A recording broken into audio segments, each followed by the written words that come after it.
February 18th, 2001, the day NASCAR changed forever.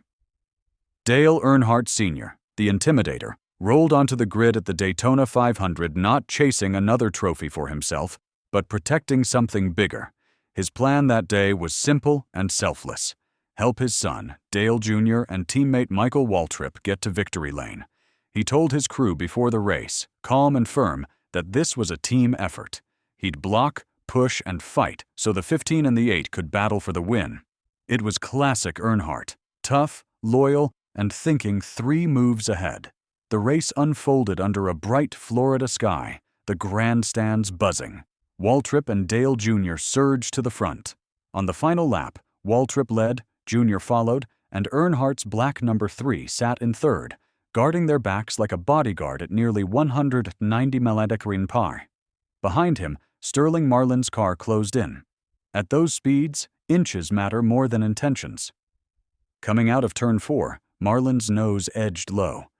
There was the slightest touch, almost invisible in real time.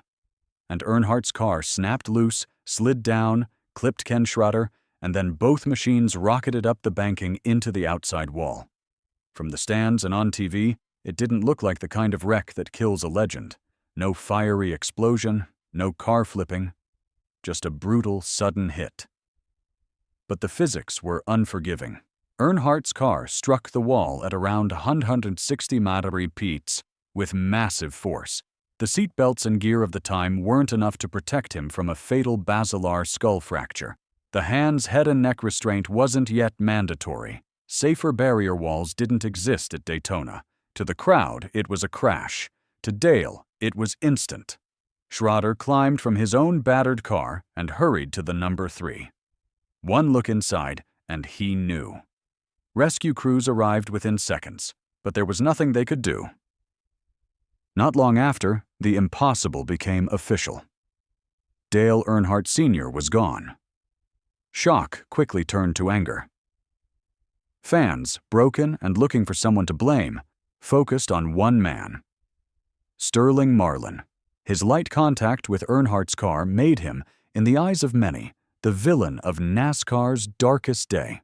Hate mail, threats, screams from strangers. Marlin, a soft-spoken Tennessee racer, carried it all. NASCAR's investigation later made the truth clear. The crash was a tragic racing accident made deadly by outdated safety standards, not by any malicious move. The impact angle, the lack of a hands device, and hard concrete walls were the real killers. Inside the garage, drivers like Jeff Gordon and Ken Schroeder defended Marlin. But outside, grief drowned out reason. For years, Sterling Marlin mostly stayed quiet, not because he was guilty, but because he didn't want to deepen the Earnhardt family's pain. In private, the wreck played on a loop in his mind. The sound of the impact, the slide, the stillness. The same question. Could I have done anything differently? More than 2 decades later, Marlin finally spoke openly. He called it what it was, an accident, and talked about the respect he had for Dale as a rival and a man. He pointed not to blame, but to what came after, the safety revolution that Earnhardt's death forced NASCAR to embrace. The Hans device became mandatory. Safer barriers lined the walls. Car designs changed. Since then, drivers have walked away from crashes that once would have been unthinkable. Dale Earnhardt's last act, blocking for his son and teammate, cost him his life. But in losing him, the sport saved countless others.